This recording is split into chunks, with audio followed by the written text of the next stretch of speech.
সুপ্রিয় শিক্ষার্থী, আজকে আপনাদেরকে দেখাবো কিভাবে আপনারা একটি ভিডিও প্লেয়ার আপনারা ইনস্টল করবেন। তাহলে চলুন আর দেরি না করে দেখা যাক কিভাবে অনলাইন থেকে আমরা একটি ভিডিও প্লেয়ার ডাউনলোড করে সেটা ইনস্টল করব।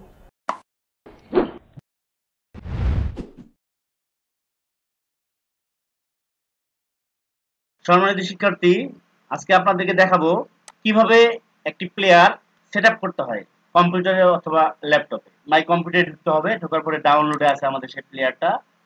প্রোগ্রামে যাব, ভিএলসি প্লেয়ার। তো ভিএলসি প্লেয়ার কিভাবে ইনস্টল করতে হয় সেটা আমরা দেখব। তো আমরা সাধারণত অনেক এরকম আছি যে আমরা কিভাবে প্লে ইনস্টল করতে হয় সেটা আমরা জানি না। তো আজকে দেখবো যে কিভাবে প্লেয়ারটা ইনস্টল করতে হয়।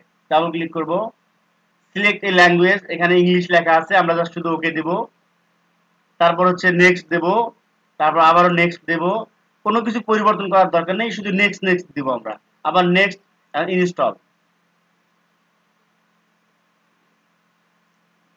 ইনস্টল হচ্ছে। এই যে এটা আমাদের সেটআপ হয়ে গেছে। রান ভিএলসি প্লেয়ার, অসুবিধা, এই যে ফিনিশ দিয়ে দিলাম। এই দেখেন ভিএলসি প্লেয়ারটা ওপেন হয়ে গেছে। তো আমরা কখনো একটা প্লেয়ার ইনস্টল দিতে বা একটা সফটওয়্যার ইনস্টল দিতে কখনো ভয় পাবো না। ধন্যবাদ আপনাদের।